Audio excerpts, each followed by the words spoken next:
नाही पुन्हा ते म्हणजे थोडक्यात म्हणजे गांडो होऊन कसं घ्यायचं आता. अशा वेळेला त्या विठ्ठल रखुमाईच्या मंदिरामध्ये भाऊंची जे आव्हान, एक भावनिक आव्हान झालं. शेवट भाऊंच्या डोळ्यात पाणी आलं. मी त्यावेळेला साक्षीदार होतो. आज भाऊंच्या डोळ्यात पाणी बघितलं. ज्यांच्याकडे होते तेवढे पैसे दिले नव्हते त्यांनी घरात आणून. म्हणजे एवढं काम करणाऱ्या माणसाला त्याच्याकडं मात्र एक सातत्याने काहीतरी उपक्रम चालवणारा दीपक त्यांच्या वारसाला म्हणजे आमच्याच वारसाला आला आणि त्याचं सातत्य ठेवले. म्हणजे 3000 बाटल्याचं मला वाटतं रक्तदान आतापर्यंत त्यांनी केलं. आणि बरेच जण रक्तदान शिबिरमध्ये कसं आहे, कारण म्हणजे पावसाळा चालू झाला की छत्री उगवते, तशापैकीच्या छत्र्या पलीकडं काय बघितल्या. मला काही कुणावर टीका सर करायची नाही, पण त्याचं सातत्याने ह्यांचा काय उद्देश आहे, काहीच नाही. सामाजिक काम अर्जुनराव आपलं करायचं एवढीच भावना त्याच्या मागची दिसून येते. त्याला कुठली सत्तेची हाव नाही, संपत्तीची हाव नाही. असणार एक नाद म्हणून करतो. काही जण उपेक्षा करतात, काही जण मागं उगाच चर्चा करायची काय. आपणाला जे करता येत नाही दुसऱ्याने केलं की त्याचं काहीतरी माप काढायचं, एवढं काढायचं. पण आज मला एक अभिमान वाटतोय की ते सातत्य दीपकने ठेवलंय, त्यांच्या ग्रुपने सगळ्यांनी ठेवलंय, त्याच्याबरोबर असणाऱ्या डॉक्टर पेशातल्या लोकांनी सुद्धा त्या ठिकाणी ठेवलंय. मला एवढंच म्हणायचं आहे की फार चांगलं काम आहे.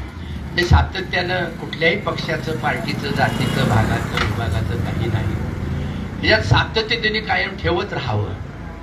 आणि मला असं वाटतं की कुंडलवाशी यांच्या समोर मला बोलावं असं वाटतं की डॉक्टरची सुद्धा मुली बघितल्या आता इथं आल्या तर आम्ही कुठल्या तरी रक्तपेढीला देतो आणि त्यांनी पुन्हा दुसऱ्याला द्यायचं. कुठल्या तरी आपल्या ह्याच्यावर दिलं नाही दिलं का काय गेलं मला माहीत नाही. पण दीपक आणि दीपकच्या सगळ्यांनी सगळंच मीच करावं असं म्हणत नाही. मीच मी पुढारी पण मीच करायचं, मी सत्ता मीच बघायची असं बी नको आहे. पण दीपक सारख्या माणसावर एखादा भार टाकला तर मला वाटतं की ती रक्तपेढीच त्याने काढावी असं मला वाटतं की त्यासाठी लागल ती मदत माझ्यासारख्या माणूस करू शकतो आणि निश्चित करणार. निकम सर बरोबर का चूक आहे तर तुमच्या सर्वांच्या वतीने मी त्याला एक आश्वासन देतो. मी आणि अति आपल्या पलूस कुंडलच्या भागात असावी की जेणेकरून आपल्या माणसाला आपलं रक्त मिळावं. आज रक्त सुद्धा म्हणजे काही विषय झाला. मला वाटतं की आमच्याकडून बापूंचं मोठं ऑपरेशन झालं त्यावेळेला त्या ऑपरेशनला आमची परिस्थिती घरची फार वाईट होती त्यावेळेची. आणि मग मी मुंबईमध्ये ऑपरेशन झालं त्यावेळेला एक भाऊ आमचा उदयप्पा आमचे सगळे मुंबईवरती पैसे घरून फिरायचे. पण 5-6 लाख त्या काळात 2002ला 5-6 लाख म्हणजे फार मोठी रक्कम होती तेव्हा बॉम्बे हॉस्पिटलमध्ये केलेलं ऑपरेशन.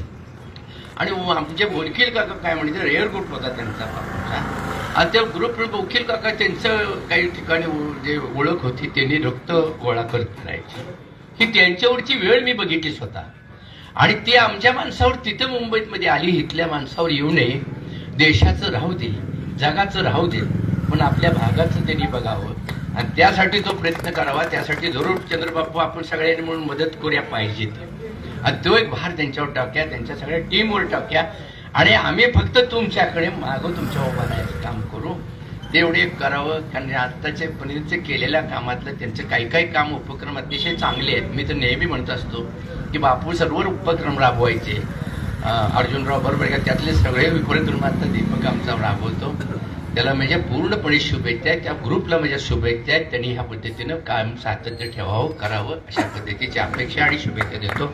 बाय 200 धन्यवाद तात्या. आता तात्यांच्या पूर्वी